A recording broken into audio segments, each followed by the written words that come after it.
Els alumnes, molts d'ells ja volen, o a través de la seva actitud, el que en diuen els experts, viure des de la resiliència, és a dir, desenvolupar-se positivament davant d'aquestes circumstàncies adverses. Crec que això és molt important, no? Llavors, haurem d'arriscar, haurem d'explorar. De fet, totes les preguntes que ens plantegen els alumnes són d'exploració. Com podríem? No estan pensant que no ho faran, no estan pensant que no hi haurà totes les etapes, no, les etapes hi seran. Llavors hem començat a pensar en un entorn de confinament o en un entorn d'aïllament o de distanciament social. Com podem fer les coses? A mi m'han encantat aquestes preguntes. Com vendrem? Com ens comunicarem? Fins i tot, com podem tenir un telèfon per treballar a casa? Podem aconseguir materials? Podem produir com a casa, com a l'escola? I tant! El tema és com podríem fer això?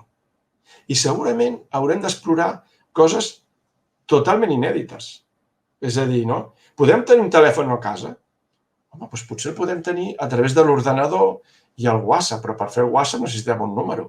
És possible crear un número de telèfon virtual? Ja us dic que sí que és possible.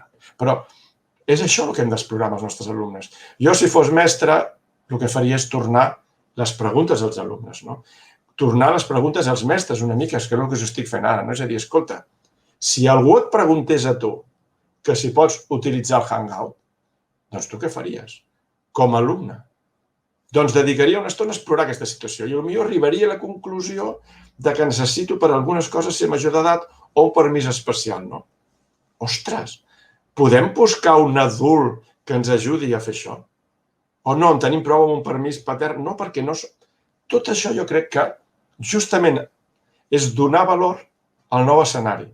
És a dir, no viure aquesta nova situació com un restrenyiment de les nostres possibilitats, sinó al revés, Donat que tenim una pressió molt forta del context, anem a aprendre en aquest context, És la força de la situació en la que ens trobem. Jo crec que això és molt important justament per desenvolupar una actitud emprenedora. Justament els emprenedors són els més agosarats i els més temeraris. Són els que, davant d'aquesta situació de repte que tenim, doncs la viuen amb aquesta assertivitat, amb aquest positivisme, amb aquesta voluntat d'explorar. Llavors, jo diria que aquestes preguntes són les preguntes que ens hem de fer. No els mestres, no. Els alumnes, els aprenents. I que formaran part aquest any, insòlitament, de gran part del treball. I per això, com he dit abans, necessitem simplificar.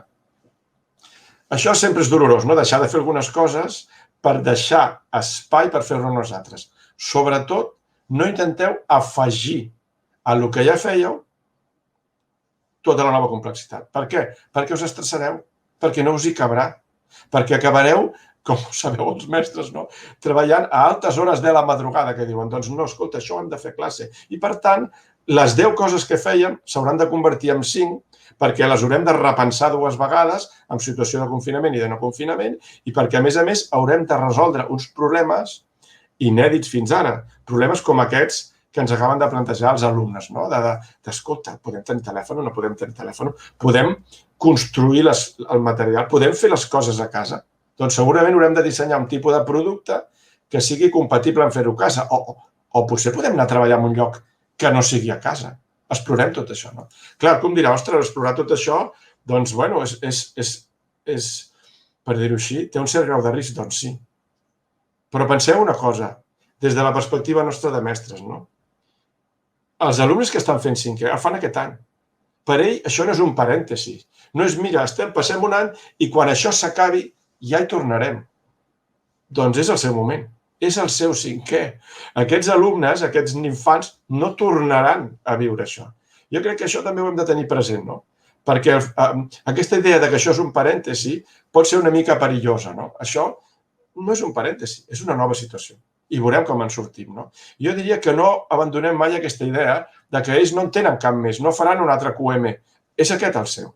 I, per tant, no en tenen un abans ni un després, I segurament per això són els més agosarats i són els més temeraris, Perquè és el seu moment. Jo diria que com a mestres hem de fer un esforç de no perdre de vista que per ells aquest curs no és un parèntesi, és el seu curs, I això vol dir, doncs sí, que els temeraris són els que han de reinventar la cultura emprenedora en aquest context de pandèmia. No? I això, doncs, ens pot fer que ens passi una cosa bastant grossa que jo crec que s'ha de poder dir. No? Els temeraris són les persones que han de contemplar la possibilitat de no complir amb el programa. La possibilitat de no arribar a fer el que volíem fer, de no arribar a constituir fins al final la cooperativa, de no poder realitzar tots els materials. Però, per dir-ho així, no passa res. No? Per nosaltres, pels més temeraris, doncs a vegades es guanya i a vegades s'aprèn.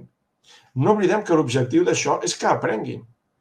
Doncs potser, si assumim uns riscos elevats, doncs potser no acabem fent-ho tot, però és que l'objectiu no és fer una cooperativa.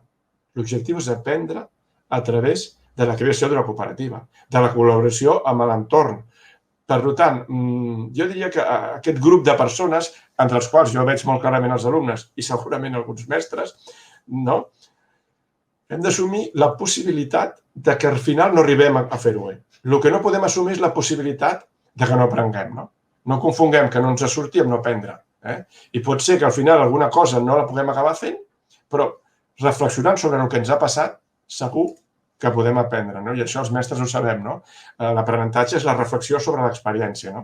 Si podem reflexionar sobre l'experiència, tant si hem arribat al final com si no, jo crec que no serà un curs perdut, sinó ben al contrari, serà un curs que justament haurà desenvolupat totes aquestes capacitats i competències amb els nostres aprenents. I segurament també en el col·lectiu professional de mestres, tècnics locals, en fi, tot el personal que esteu al voltant d'aquest projecte.